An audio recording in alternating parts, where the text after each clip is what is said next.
acerca de estos 8 años que ustedes llevan y que están en pies. Gracias a Dios. Amén. Y yo le voy a instar a proseguir poseyendo las cualidades que yo voy a mencionar aquí en este mensaje.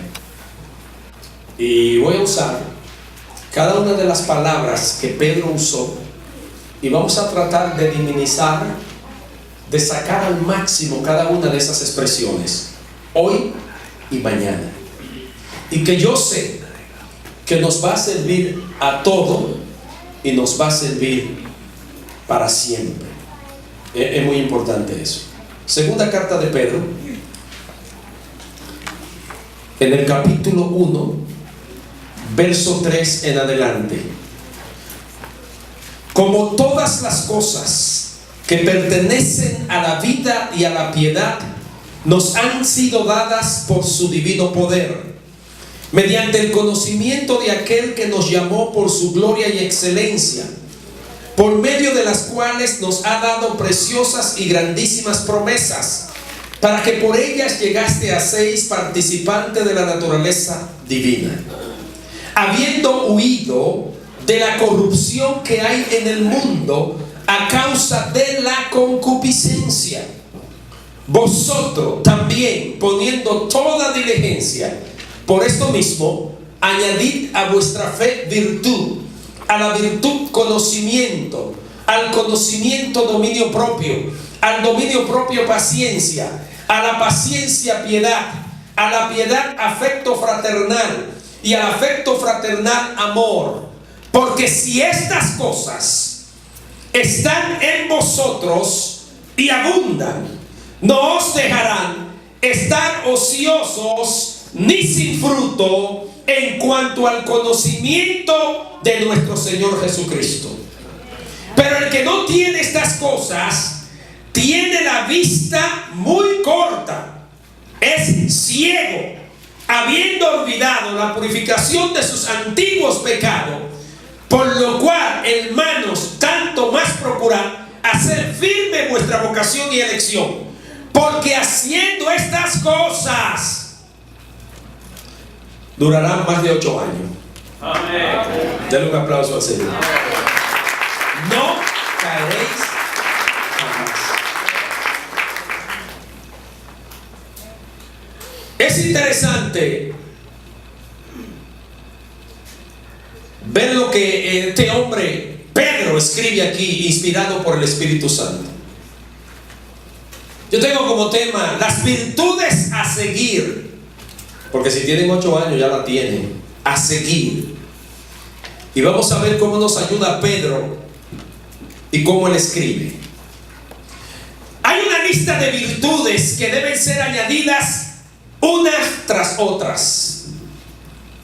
Vale la pena destacar que en el mundo antiguo tales listas eran muy comunes.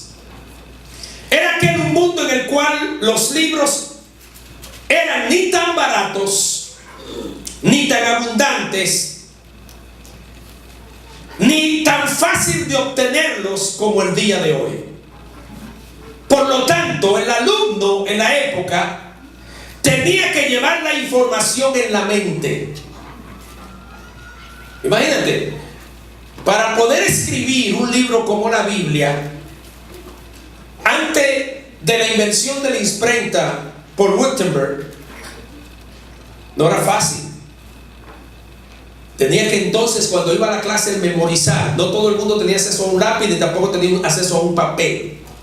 Eran los privilegiados y los de la élite los que podían estudiar.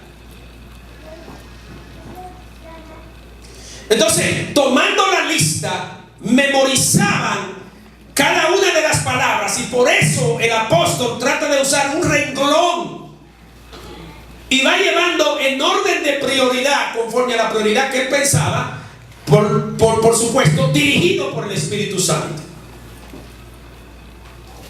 En estos pasajes, el apóstol Pedro nos recomienda a reunir todas las cualidades y virtudes para que podamos nosotros alcanzar lo que Dios tiene para nosotros. La palabra que nuestra versión traduce añadir. En el idioma griego era pikorgein. Se trata de un vocablo muy interesante. Es el mismo que aparece en el versículo 11, donde se habla otorgar amplia y generosa entrada en el reino eterno. Esta es una de las muchas palabras griegas que tienen un trasfondo vivido y pintoresco. El verbo epirigoen viene del sustantivo corego, que Grecia, especialmente en Atenas, ha dejado a la humanidad las grandes comedias y dramas de hombres tales como Esquilo, Sofocles, Eurípides, obras de literatura y de arte que todavía hoy se encuentran entre los tesoros más apreciados de la literatura universal. Todas esas representaciones necesitaban grandes coros.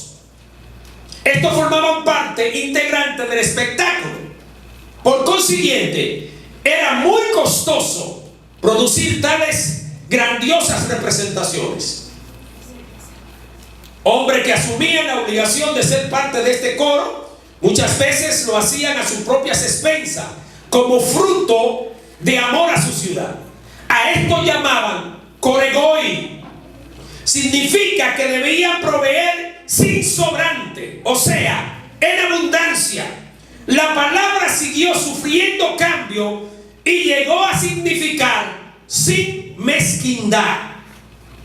De modo que Pedro insta a sus lectores a que proveen, es decir, añadir a su vida toda la virtud, para que este agregado no sea solamente un grado mínimo, sino abundante y amplio. Pero hay otro trasfondo de todo esto. En los versículos 5 y 6, el apóstol sigue diciendo que tenemos que añadir a la virtud hasta que todo culmine con el amor. Y por eso él comienza con la lista. Tras esto, hay una idea estoica. Los estoicos insistían en que continuamente tiene que haber en la vida del hombre algo que ellos llamaban procope. Esto lo que significa es progreso moral. La palabra procope puede ser utilizada para expresar la idea del avance de un ejército hacia su objetivo. En la vida cristiana tiene que haber este firme avance moral. Si Pedro dice añadid a vuestra fe virtud, y luego comienza con la lista, quiere decir que todos nosotros tenemos fe. ¿Cuántos tienen fe? Perfecto. Mofa cita un dicho de la siguiente manera: la vida cristiana no debe ser un espasmo inicial seguido por una inerte crónica. Que es lo que ha pasado con muchos de nosotros, que tenemos fe hasta que el problema no se presenta, que tenemos fe hasta que no somos tentados, que tenemos fe hasta que las cosas no se ponen difíciles. Entonces, ¿dónde está el progreso moral? ¿Dónde está la palabra procope? ¿Dónde está el corego? ¿Dónde está esa virtud a la cual nosotros tenemos que añadir las cosas que necesitamos para estar firmes en el camino de nuestro Señor y Salvador Jesucristo? Pedro nos exhorta a poner toda diligencia en esto y comienza con la primera palabra: añadid a vuestra fe. Y vamos a ver qué es fe. La palabra fe en griego es pistis, así, eso es fe. Pisti. Es muy interesante esta palabra. Pisti lo que significa es persuasión, nada más. Nosotros entendemos como fe, y lo hemos espiritualizado la expresión fe, de tal manera que hemos dicho, ok, la fe está relacionada con todo lo que es espiritual o todo lo que es místico. No necesariamente. La palabra en su principio no tenía nada que ver con místico o con cristianismo. El término fe, la semántica de la palabra es persuasión.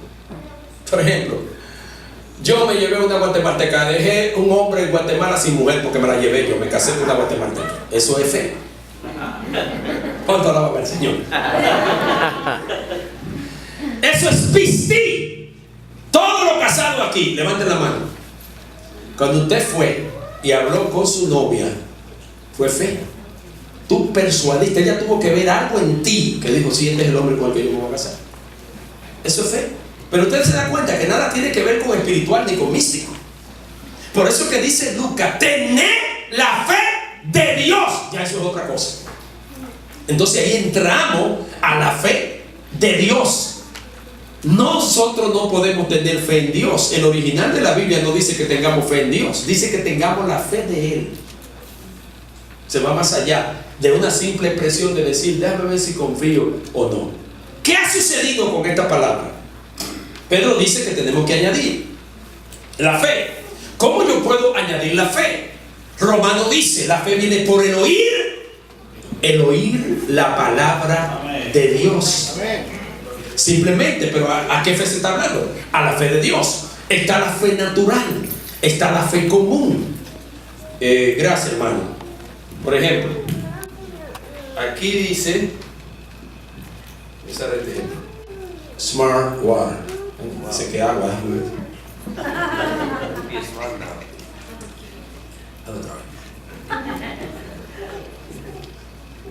Oye, sabe a agua y está buena.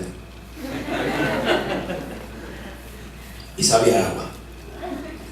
Porque dice ahí agua y la veo cristalina, inmediatamente la tomo porque creo que es agua. Eso es fe natural. Cuando yo me casé con mi esposa, yo nunca había comido lo que ustedes llaman frijoles volteados. Y ella fue a un supermercado y compró unos frijoles que venían en lata. Y le echó aceite y cebolla al sartén. Y yo veo que ella saca eso. Yo nunca había visto eso en mi vida. Yo veo que ella saca de ahí eso negro. Digo, Dios mío, ¿qué es eso? No, de verdad. Sí me pasó eso. Y yo le dije a ella, y me está dando el olor al sazón y cosas. Digo, eso parece como habichuela, pero la habichuela de nosotros no es así. Dice, no, eso es frijoles volteados. Frijoles volteados, Dios mío. Pero note algo. Como ella compra en una lata que dice afuera que es frijol, está segura, prepara el sartén, pone la cebolla, empieza a sofreír y echa el frijol. Cuando destapa la lata, ella estaba tan segura que lo que había ahí era frijol. Eso se llama fe natural. Usted no ve que uno le dice a la gente, yo le digo, hermano, nos vamos a ver mañana. Yo, ¿quién sabe si yo voy a venir mañana? Y Jehová no viene, suena la trompeta y nos vamos todo el mundo hoy aquí, no hay culto mañana. Préstame 10 pesos y te lo pago en una semana. ¿Qué tú sabes si va a vivir la próxima semana? Eso es fe natural. Todos tenemos fe natural, eso es normal. Esa es una fe que todos usamos. Ahora, cuando vienen los manipuladores y usan la misma palabra científica de fe, persuaden con el piste a la gente a hacer cosas que ellos quieren que la gente haga. Hay un hombre que se llama, y lo voy a hacer público porque lo hizo público, se llama Manuel Salvador. Me está grabando, Manuel Salvador. Manuel Salvador, Dios te bendiga. Manuel Salvador, él estaba en Ontario aquí, me invitaba a veces a la iglesia. Pero Manuel Salvador está hace rato descarriado. Hace rato que está con el diablo, pero hace rato ya. Hay que arrepentirte, Manuel Salvador, cuando ve ese video. Usted sabe que Manuel Salvador está vendiendo en la televisión 7 promesas por $1,000.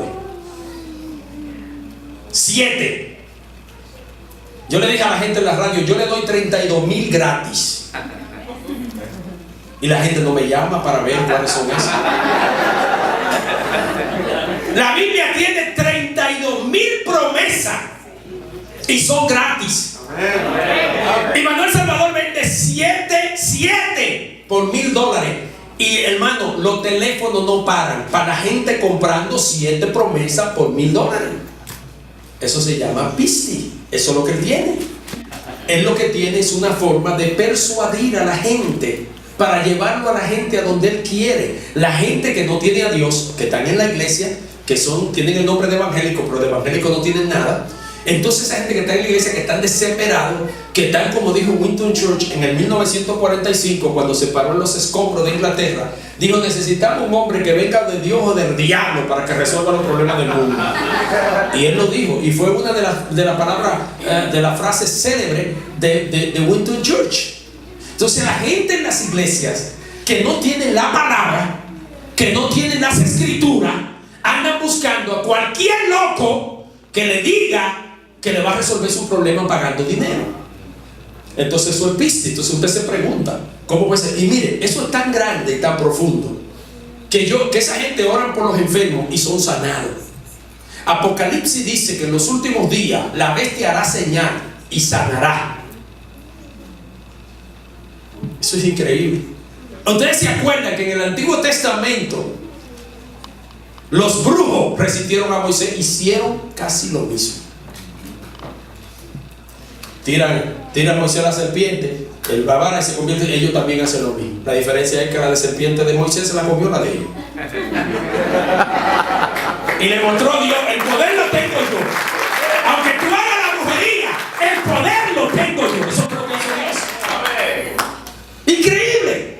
Entonces, esta gente hace eso. Usted ve milagros, usted ve gente sanándose, usted ve cosas que suceden y la gente entonces cree. ¿Sabe por qué? Porque dice la Biblia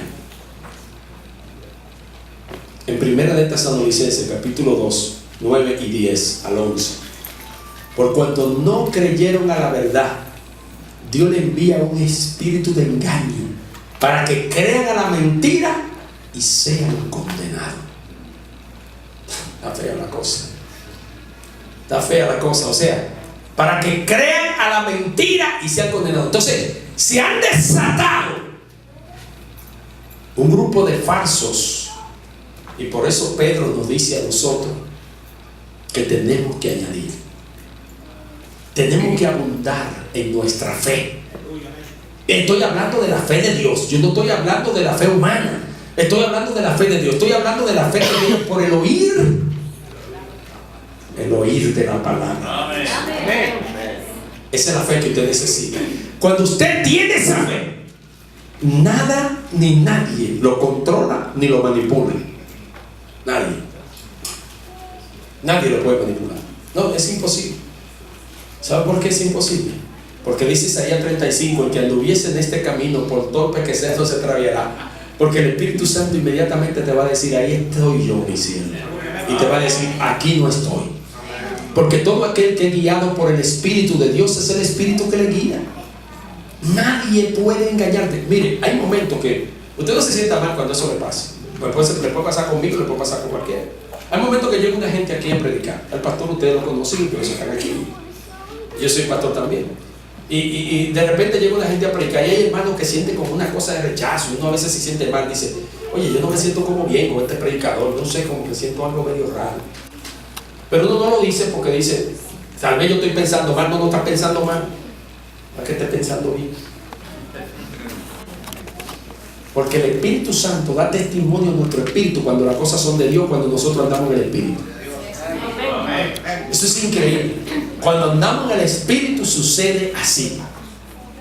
Yo fui a Guerrero es Acapulco, pero en la montaña. Yo voy donde me invitan, yo no tengo problemas, yo no tengo complejo de ningún tipo. Por eso que yo digo: yo no soy ningún apóstol. Se lo digo a la gente de la iglesia: yo soy apóstol, yo no estoy en eso. Que los apóstoles están encima de otros, que son jefes. Yo no soy jefe de nadie. Porque yo no soy apóstol, porque el apóstol tiene que lavarle los pies a la gente y yo no le voy a los pies a nadie. Entonces yo no soy apóstol. Eso no es lo que hacía la iglesia primitiva. Bueno, los apóstoles de ahora, tú sabes, hay mucho lujo y muchas cosas, en fin. Y me dice un hermano: pastor, ¿usted se atreve a ir a mi campo allá a predicar? Me invitan, yo llamo al lugar donde voy a ir y me dicen: ¿cómo es usted? Digo: no, yo soy moreno. Me dice: no, aquí todo el mundo es negro aquí. Ok, también voy a ir con tal ropa. Entonces descifré la ropa y es verdad. Cuando yo llegué a Acapulco, que el avión estaba aterrizando, vi la palmera, el coco. Yo me senté que estaba en Santo Domingo. Yo dije, qué bien. O la Alicia allá en Guatemala, allá abajo. ¿Ustedes conocen la Alicia?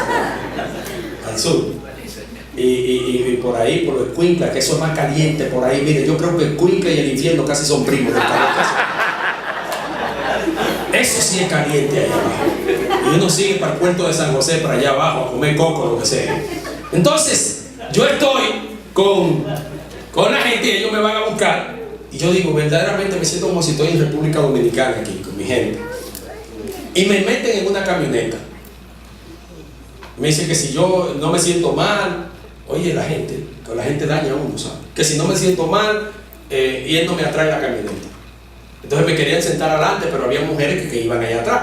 Yo dije, no, yo me voy atrás. Entonces yo me agarré en la pick-up, era una Toyota, 3 horas de loma y de tierra y de hoyo. Entonces llegué al lugar. Yo no me podía sentar. El pastor me dice, varón, siéntese. ¿No? Era así que iba. Tenía toda la nalga hinchada. Estaba hinchado físicamente, de verdad, me dolía.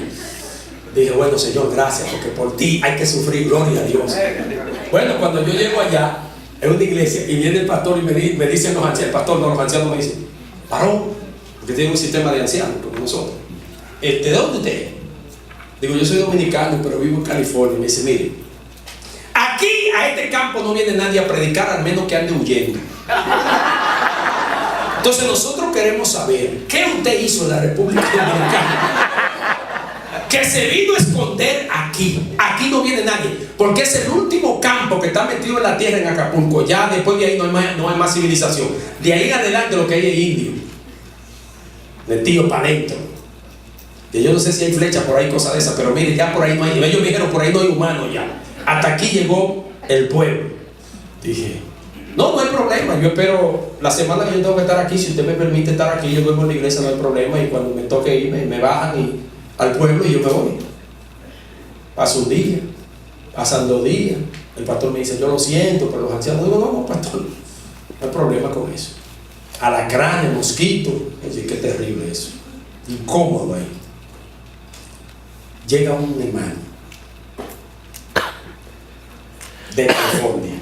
California es muy grande, pero llega uno de California y le dice, mira, tú que acabas de llegar de California, que hay un pastor que se llama Andrés Serrano, que es de California, tal vez tú lo conozcas. El muchacho no es cristiano y le dice, Andrés Serrano, y Andrés Serrano está aquí. Le dice, ¿tú lo conoces?